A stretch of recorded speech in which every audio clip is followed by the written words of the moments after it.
Decades of my life, I served in the United States Navy. I was fortunate. Thank you. I was fortunate enough to be a part of an elite group of warfighters as a Navy SEAL. I say fortunate because the SEAL teams are a special brotherhood. We're called on to perform some of the country's toughest jobs, which sometimes demand the ultimate sacrifice, and yet it's a cross we bear with honor. We do so because we take seriously our oath. In short, it's our duty. This is the constitutional oath that all members of the armed services take, as well as our oath to each other, our fellow SEALs, our teammates, our brothers, who we fight, sweat, and bleed with. You see, a SEAL's strength is in the guy next to him. Whether in training or on the hardest missions in the worst part of the world, it's the unwavering knowledge that our teammates will put in, leave everything on the line and give 100%. That allows us to go harder, faster, longer when we think we can't. In some sense, the SEAL team's success is really about loyalty, which itself is a quality of leadership. Ask any veteran from our most recent wars or from the wars gone by about the leadership they encountered while serving the country, and they'll reflect most positively about the leaders who demonstrated personal loyalty to the men and women around them, and loyalty to the cause. This is not specific to SEALs, though. And really, it's not specific to the military, which brings me to why I'm here today. For too long, we've lacked leadership in Washington.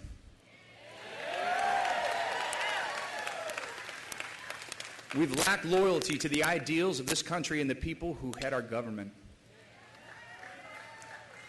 We've lacked a fidelity to the Constitution and the founding principles that made the U.S. the envy of the world. This must change. I'm joined today on stage by some of the greatest heroes our country has ever known and their families. They're here because they know what I know, that Rick Perry is the leader this country needs.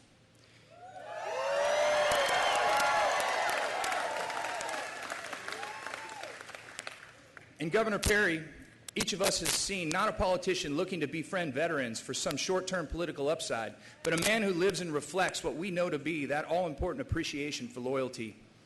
A man who takes seriously his oath to serve his fellow citizens and to help those in need. This is the man we need as the next Commander-in-Chief.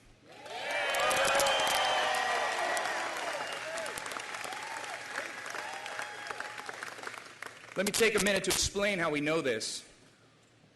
Long before Marcus Luttrell was a household name, he was like so many of our brothers and sisters in arms who come home from war, living with the physical and emotional scars, the loss of precious friends, figuring out how to cope back in the civilian world.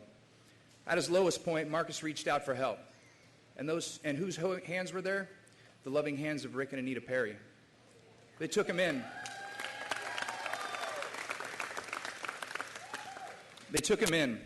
He lived with them in the official governor's residence. He found a safe haven.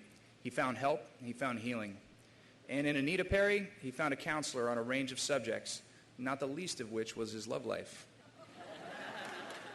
How'd that make it in there? Each one of us has been touched by them. Marine Captain Dan Moran is here. Dan made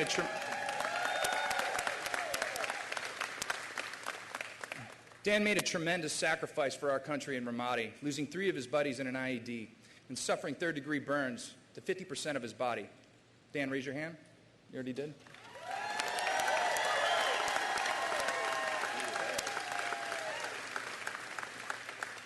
He's another warrior befriended by the Perrys and a part of their extended family. Paul Craig is with us today. He was a Marine and EOD officer who served in Somalia in '93. He deployed several times to Iraq with SEAL Team 3 with Marcus and Morgan Luttrell as part of SEAL Team 5. Please join me in recognizing another member of the Perry extended family, Paul Craig.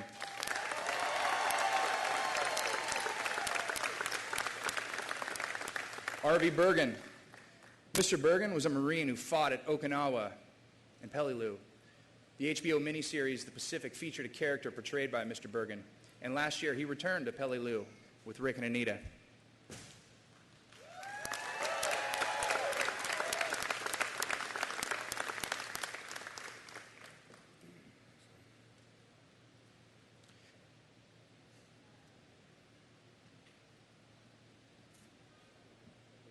Technical difficulties.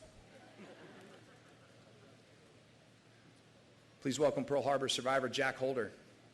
Holder was a naval flight engineer.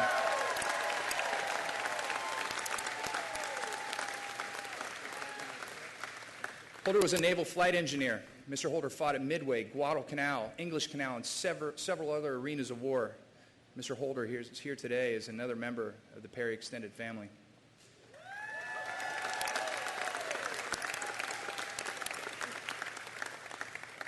Mike Thornton is here from South Carolina.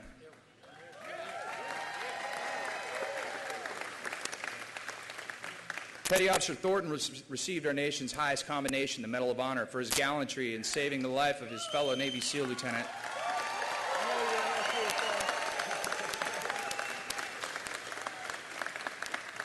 Saving the life of his fellow Navy SEAL Lieutenant Thomas Norris on October 31st, 1972. Mike Thornton is with us today as another member of the extended Perry family.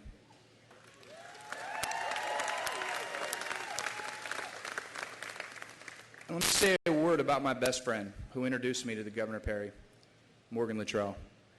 Morgan served 14 years with Naval Special Warfare in the SEAL teams. Like his twin brother, he bears the scars of war following 9 combat tours in Iraq and Afghanistan. And he's now dedicated to helping our warriors when they come home, working with victims of traumatic brain injury.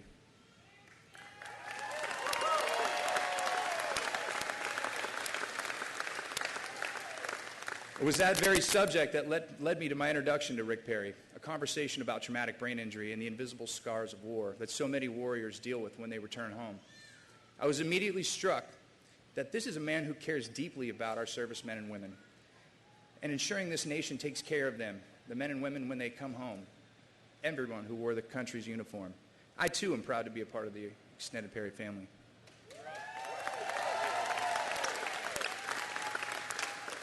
So now imagine a president in the White House who won't cover up the VA waiting list scandal, but expose it. Imagine a president who fires VA bureaucrats complicit in harming heroes. Imagine a president who has worn the uniform of our nation, who knows what it's like to serve, and knows the cost borne by families of those who do serve. Rick Perry is true to veterans and true to their families. That's why so many are here. In fact, let me just ask, if you're on active duty, a member of the military, or a veteran of the service, will you just raise your hand so we can recognize you?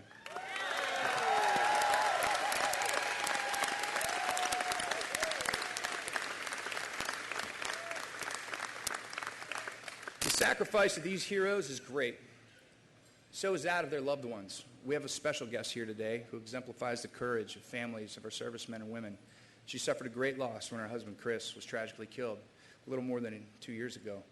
All Americans know their story now, as told by the book and movie American Sniper. The courage of Chris Kyle permeates this place.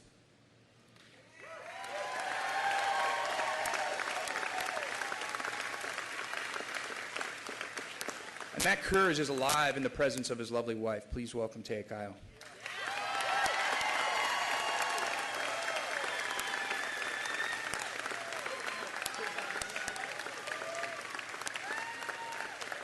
So I'll close with another analogy from my time as a SEAL. As Marcus can tell you, there are some missions where the prospects of success start to look dim. The challenging circumstances close in around you as the chaos seems to grow. It's easy to lose your edge in those situations. Friends, America's at that point. We are indeed staring at a darkening horizon. But as any SEAL team member knows, we can fight on, and we can overcome. And indeed, we must, for the sake of the young folks and the generations yet to come. I ask you to join me in this fight. Join us on this stage in supporting Governor Rick Perry.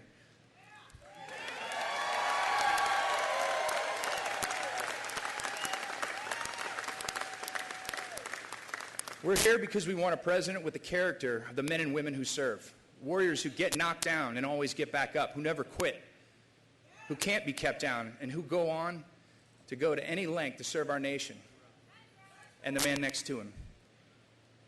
With the right leader in the White House, America's best days are yet to come. Thank you, and God bless you.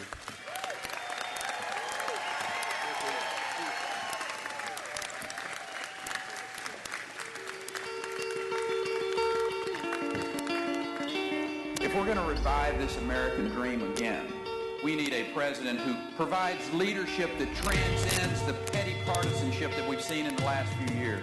Someone that's been tested. We need a president who tells the American people the truth. We have the power to make our country new again. We don't have to accept the weakness abroad that we're seeing today. We don't have to accept the slow recovery economically that we see here at home. You see, a lot of candidates will say the right things, whether it's about the border, whether it's about taxes, whether it's about spending, but we need a president who has done the right thing. We need a president who bridges the partisan divide rather than widen, and who brings people together. We must do right and risk the consequences.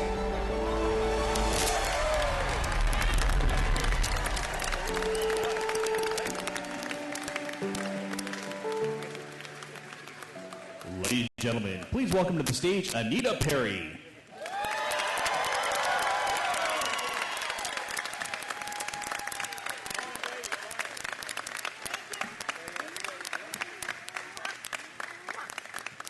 Oh my goodness, if I could kiss every one of them standing behind me today, I'd do it. Not that every other woman in here would, unless you're a man and you want to go with Taya or Melanie.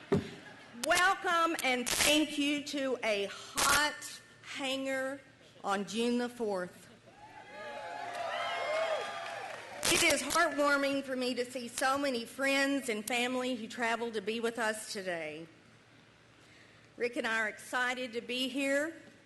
We're excited to be joined by our children, Griffin and his wife Meredith and Sydney, and our granddaughters Ella and Piper. We've been on quite a journey, this man that I've married to. It started about 55 years ago. Yeah, I know. He looks it, I don't. 55 years ago, I sat by him at a piano recital. 6 years after that, he asked me on our first date to his football game. He rode on the team bus. I rode in the car with his parents and his sister. I figure that's about what every girl dreams about for their first date. 16 years later, with the blessing of my father, finally, I decided to marry him and say yes and go on a journey where I had no idea where it would take me. Back then, he was trying to farm, fix some airplanes, fly some airplanes. We were living in Haskell, Texas, halfway between Abilene and the end of the earth. Then one day, he decided he'd run for state representative. He ran, and he won. About that same time, we welcomed Griffin and then Sydney into the family. Family has always come first for Rick and me. But it's not just about bloodlines with us.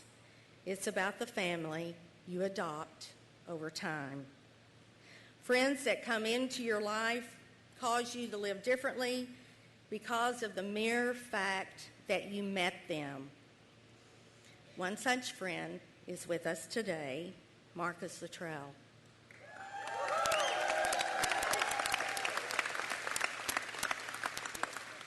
Marcus has been very kind in describing how we were there for him, but in reality, we learned as much from Marcus as he could have ever learned from us. He taught us the importance of perseverance, of never giving up.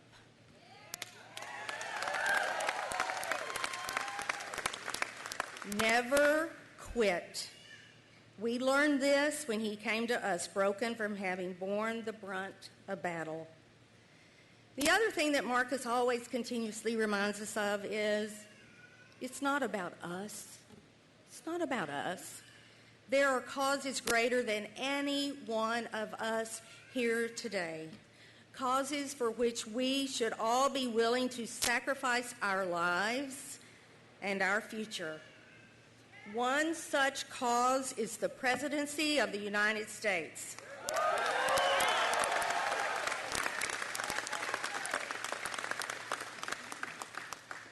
My friend, friends, that office is not about the individual who occupies it, but it's about the optimism and the dreams of the people who work and elect that person. We need a president now, perhaps more than ever, who puts the American people first. Who puts you and you and you and you and my children and my grandchildren ahead of first. Who puts every one of these veterans behind us first.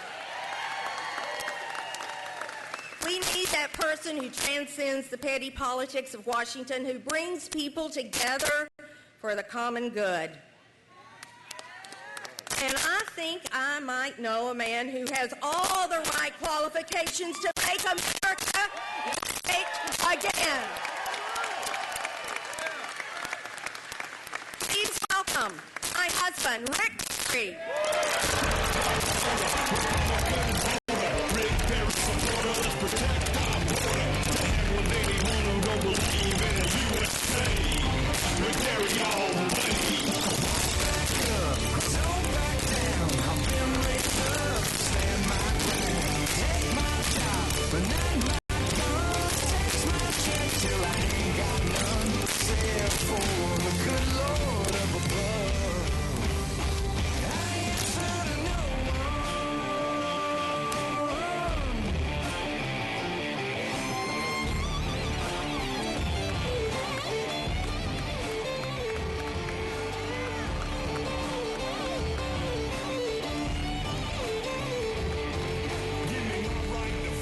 My right to tote the weapon of my choice. Don't censor my voice. Hate me if you won't, or love me if you can. If the truth is what you want, then you found your man.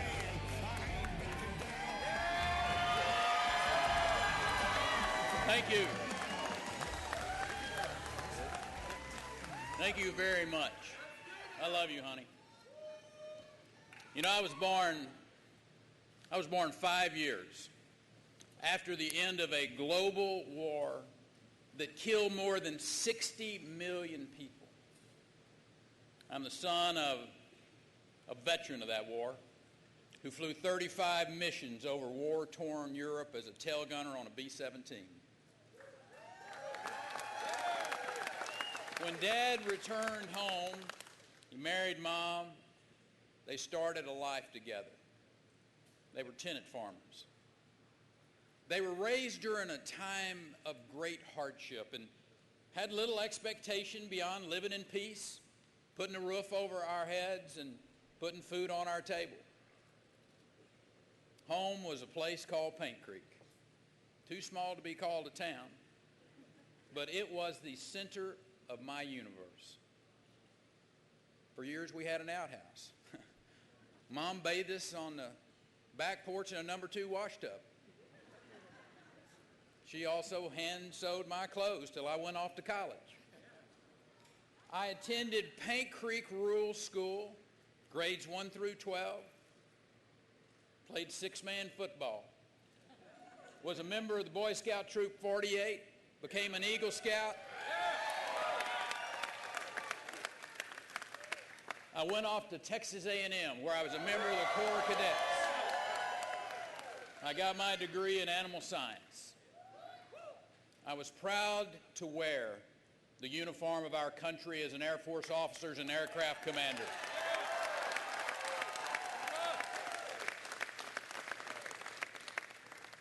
After serving, I returned home. I returned home to those rolling plains and that big old sky of West Texas, and I returned to farming. You know, there is no person on earth more optimistic than a dry land cotton farmer. We always know that a good rain is just around the corner, no matter how long you've been waiting. The values learned on my family's cotton farm are timeless. The dignity of work, the integrity of your word, responsibility to community, the unbreakable bonds of family, and duty to country. These are enduring values, not the product of some idyllic past, but a touchstone of American life in our small towns, in our largest cities, in our booming suburbs. I've seen American life. I've seen it from the red dirt of a West Texas cotton field, from a campus in College Station, Texas, from the elevated view of a C-130 cockpit, and from the governor's office of the Texas Capitol.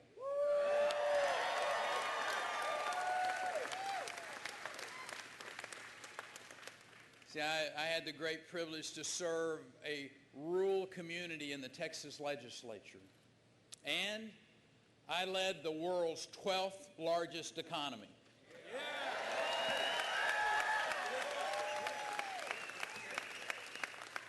I know that America has experienced great change, but what it means to be an American has never changed.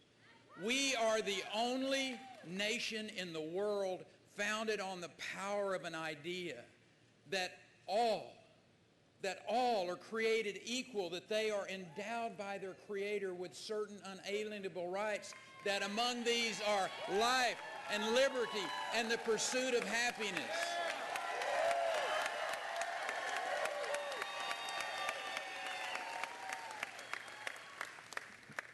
Our rights come from God, not from government.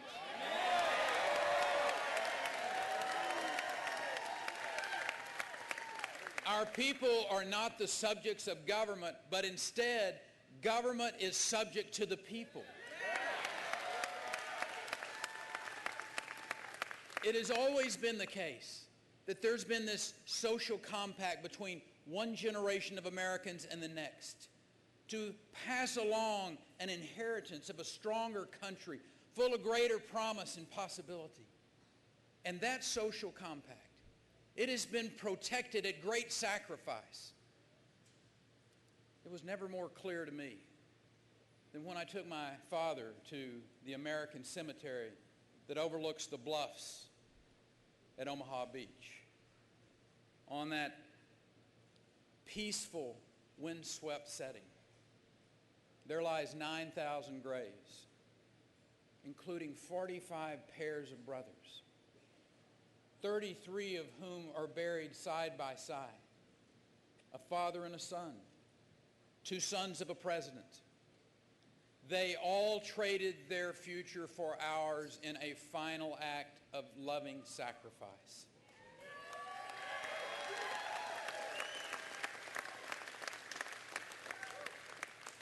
In that American cemetery, it is no accident that each headstone faces west.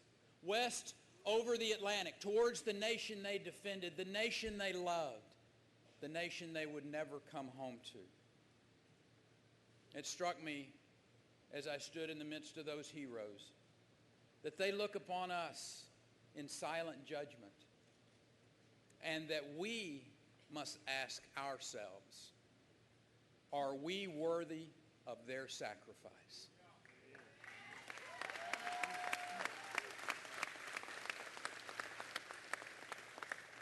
The truth is, we're at the end of an era of failed leadership. We have been led by a divider who has sliced and diced the electorate, pitting American against American for political purposes. 6 years into this so-called recovery, and I might add our economy is barely growing. This winter, it actually got smaller. Our economic slowdown is not inevitable. It just happens to be the direct result of bad economic policy.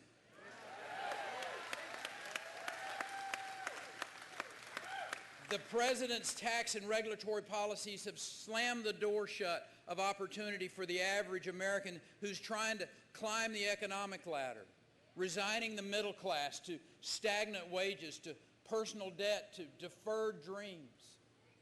Weakness at home has led to weakness abroad. The world has descended into a chaos of this president's own making. While his White House loyalists, they construct an alternative universe where ISIS is contained, that Ramadi is merely a setback, where the nature of the enemy can't be acknowledged for fear of causing offense, where the world's largest state sponsor of terrorism, the Islamic Republic of Iran, can be trusted to live up to a nuclear agreement. No decision has done more harm than the President's withdrawal of American troops from Iraq. Let no one be mistaken. Leaders of both parties have made grave mistakes in Iraq. But in January of 2009, when Barack Obama became commander-in-chief, Iraq had been largely pacified. America had won the war, but our president failed to secure the peace. How callous it seems now, as cities once secured with American blood are now being taken by America's enemies, all because of a campaign slogan. I saw during Vietnam a war where politicians didn't keep faith with the sacrifices and courage of America's fighting men and women, where men were ordered into combat without the full support of their civilian commanders. To see it happen again, 40 years later, because of political gamesmanship and dishonesty, is a national disgrace.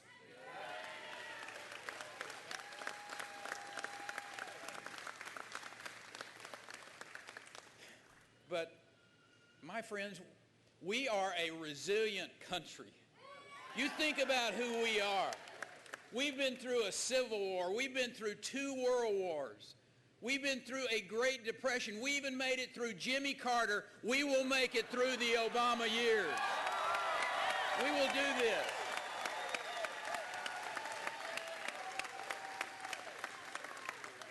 You know, the fundamental nature of this country is our people never stay knocked down. We get back up. We dust ourselves off. We move forward. And you know what? We will do it again.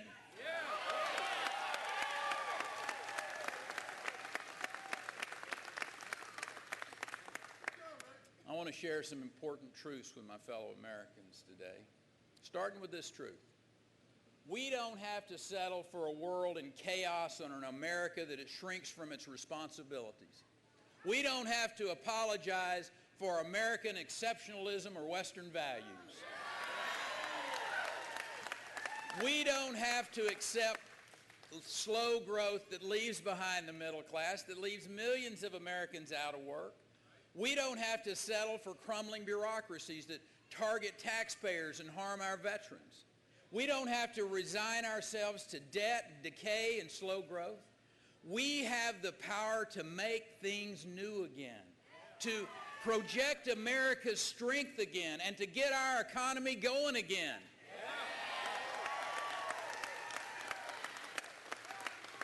And that is exactly why today I am running for the presidency of the United States of America.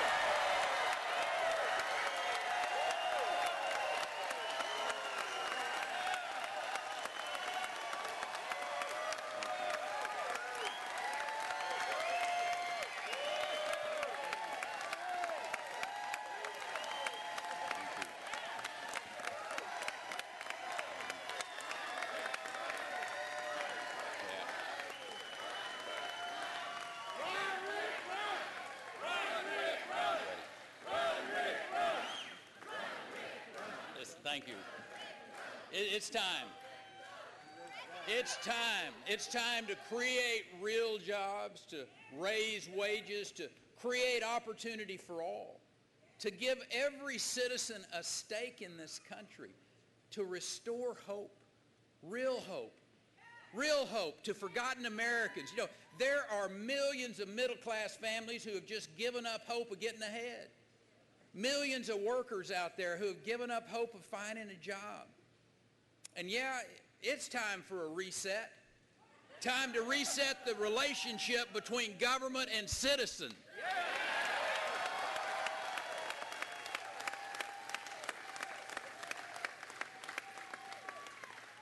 think of the arrogance of Washington, D.C., representing itself as some beacon of wisdom with policies that are smothering this vast land with no regard to what makes each state and community unique. That's just wrong. We need to return power to the states and freedom to the individual.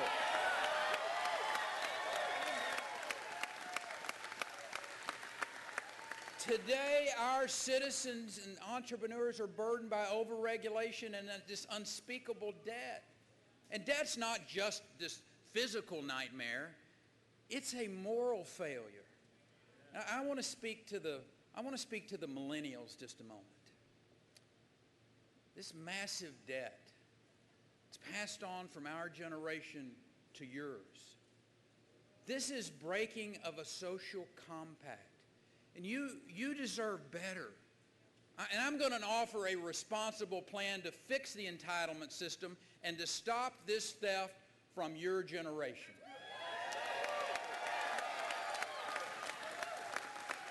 To those Americans those, I might add, forgotten Americans, drowning in personal debt, working harder for wages that don't keep up with the rising cost of living, I came here today to say, I hear you. I know you face rising health care costs, rising child care costs, skyrocketing tuition costs, mounting student loan debt. I hear you, and I'm going to do something about it.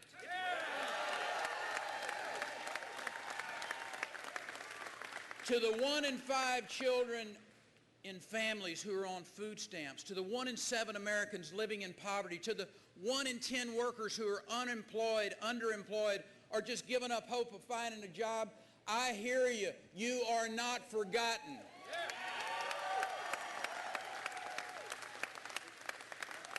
I'm running to be your president.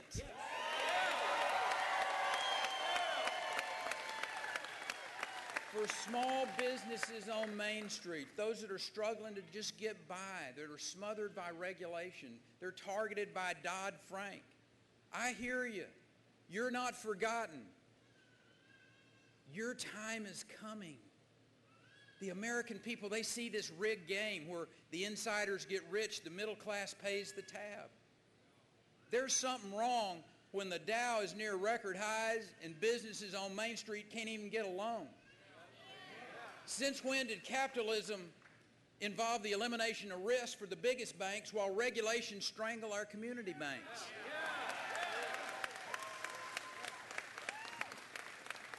Capitalism is not corporatism. It is not a guarantee of reward without risk. It's not about Wall Street at the expense of Main Street. The reason I'm running for president is I know for certain our country's best days lie ahead. There is nothing wrong in America today that a change of leadership will not make happen.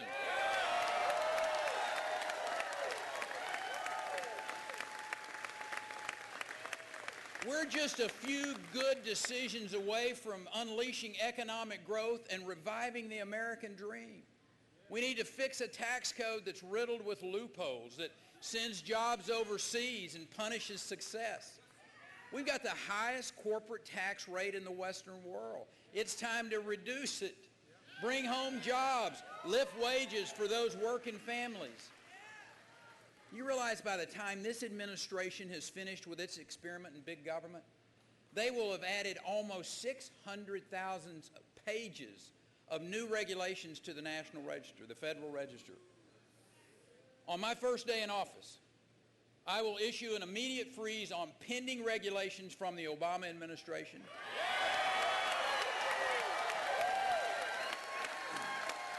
That same day, I will send to Congress a comprehensive reform and rollback of job-killing mandates created by Obamacare, Dodd-Frank, and other Obama-era policies.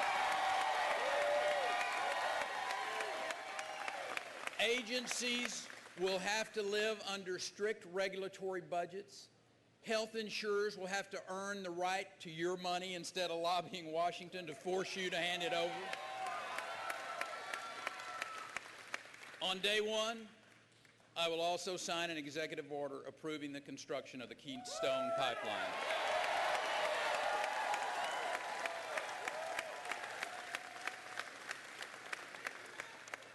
Energy is vital to our economy, and I might add to our national security.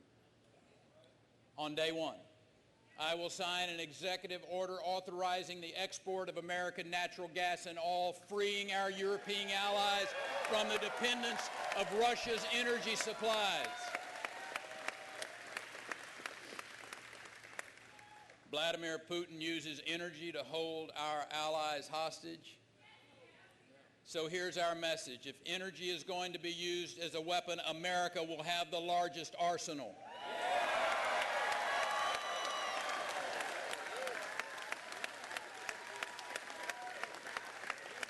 We will unleash an era of economic growth and limitless opportunity. We will rebuild American industry. We will lift wages for American workers. It can be done because it has been done in Texas.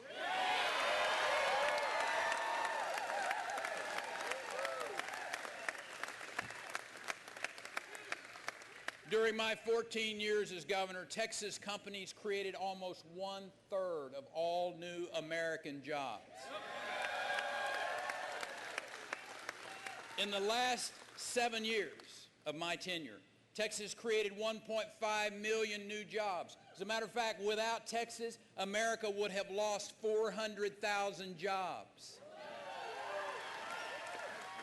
We were the engine of growth because we had a simple formula. You control taxes and spending, you implement smart regulations, you invest in an educated workforce, and you stop frivolous lawsuits. Texas now has the second highest high school graduation rate in the country. And it has the highest graduation rate for African American and Hispanic students. We led the nation in exports, including high-tech exports. We passed historic tax relief, and I'm proud to have signed balanced budgets for 14 years.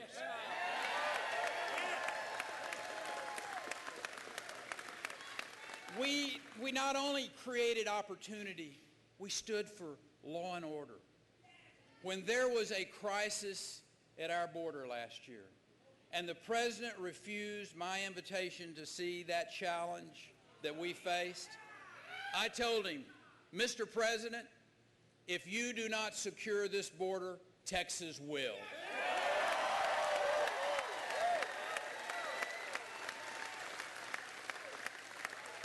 And because of that threat that was posed by those drug cartels and those transnational gangs, I deployed the Texas National Guard.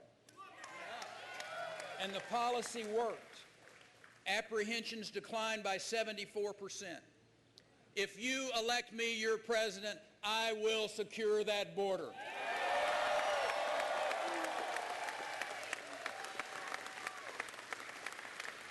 Homeland security begins with border security.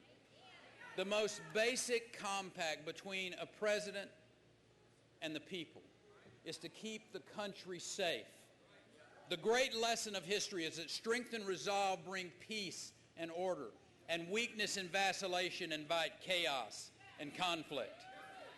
My very first act as president will be to rescind any agreement with Iran that legitimizes their quest to get a nuclear weapon.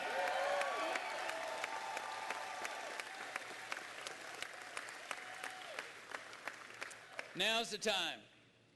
Now is the time for clear-sighted, proven leadership. We have seen what happens when we elect a president based on media acclaim rather than a record of accomplishment. This will be a show-me, don't-tell-me election where voters look past the rhetoric to the real record. The question of every candidate will be this: when have you led? Leadership is not a speech on the Senate floor. It's not what you say. It is what you have done.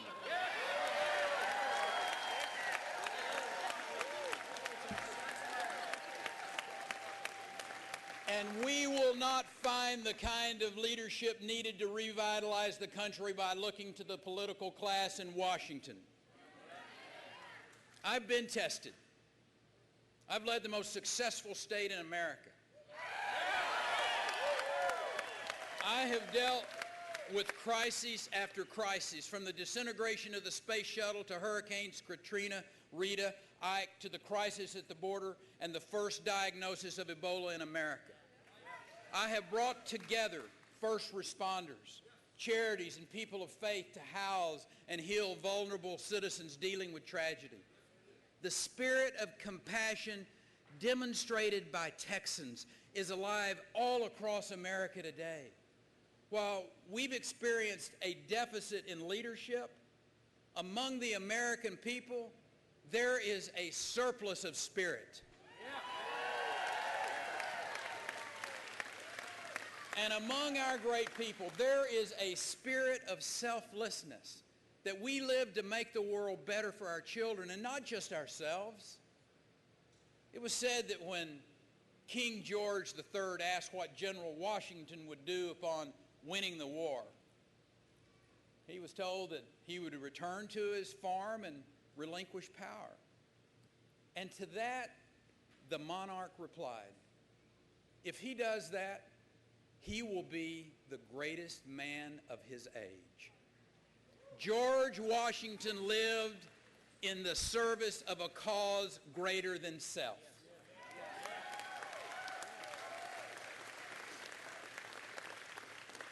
You know, if anyone's wondering if America still possesses the character of selfless heroes, I'm here today to say yes. I'm surrounded by heroes. They're in all generations. They're in all the different generations, but they're woven together by the same thread of selfless sacrifice. They're heroes like Medal of Honor recipient Mike Thornton, who survived an ambush by enemy forces in Vietnam, made it back to the safety of a water rescue, only to find out his fellow team member had been left behind, presumed dead. But Mike didn't leave. He returned through enemy fire. He retrieved Lieutenant Norris, who was still alive. And then he swam for 2 hours, keeping his wounded teammate afloat until they were rescued.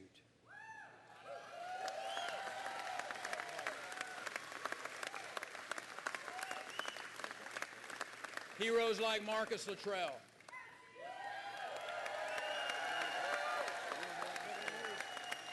he survived a savage attack on a side of a mountain in Afghanistan, losing his 3 teammates. And I might add 16 fellow warriors were shot down trying to rescue him. He is not just the lone survivor to Anita and me. He is a second son.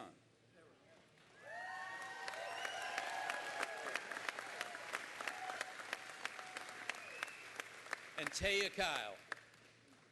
Kyle, who suffered the deep loss of her husband, Chris, an American hero. When I think of Taya Kyle, I think of a brave woman who carries not just the lofty burden of Chris's legacy, but the grief of every family who has lost a loved one to the great tragedy of this war or its difficult aftermath. Anita and I want to thank Taya for her tremendous courage. America is an extraordinary country. Our greatness lies not in our government, but in our people. Each day, Americans demonstrate tremendous courage. But many of those Americans have been knocked down, and they're looking for a second chance. Let's give them that second chance. Let's give them real leadership. Let's give them a future greater than the greatest days of our past. Let's give them a president who leads us in the direction of our highest dreams, our best dreams, our highest hopes, and our greatest promise. Thank you, and God bless you.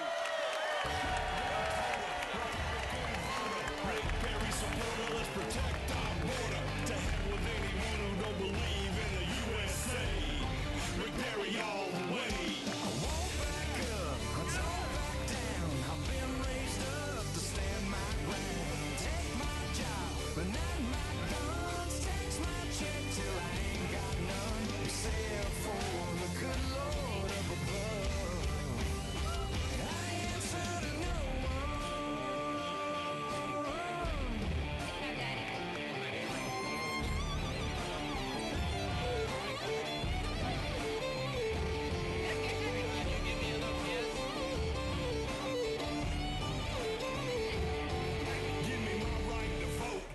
right to tote the weapon of my choice. Don't censor my voice. Hate me if you won't, or love me if you can. If the truth is what you want, then you found your man. I ain't backing down, I ain't backing up. If you think like I think, then crank it on up.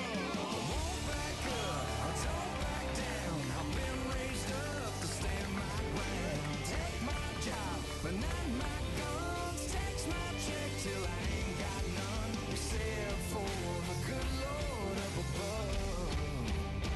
I answer to no one. I answer to no one. Son.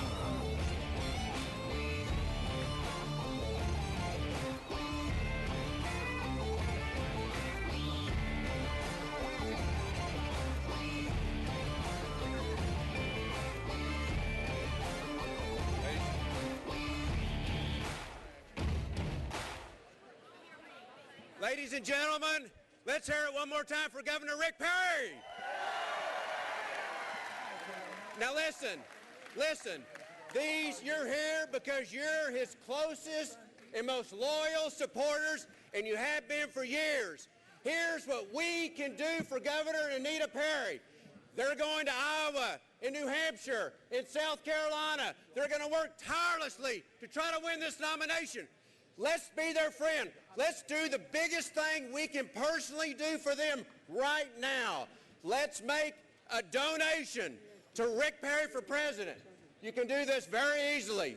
You can my kids said it. I could even do it. It's so easy. You can text Perry 56512. Perry 56512. Please do that. Not later today. Do it right now. Do it on the way to the barbecue. We have tables out there. You can donate. You can take your credit card. You can go online. Let's show this country that we're going to put the fuel in the engine so Governor Perry can go win this nomination. Thank you. Do it now. Do it now. Ladies and gentlemen, join us for filming of the Hannity episode Towards the Back of the Hangar. Once again, in a few moments, we'll be filming an episode of Hannity. Thank you. All right, dear. Good to see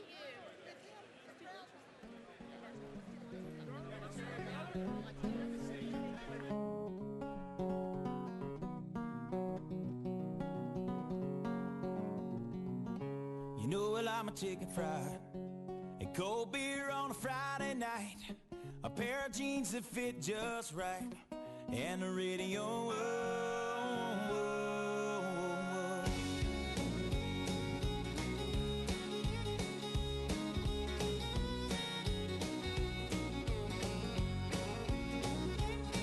Well, I was raised up beneath the shade of a Georgia pine, and that's home, you know.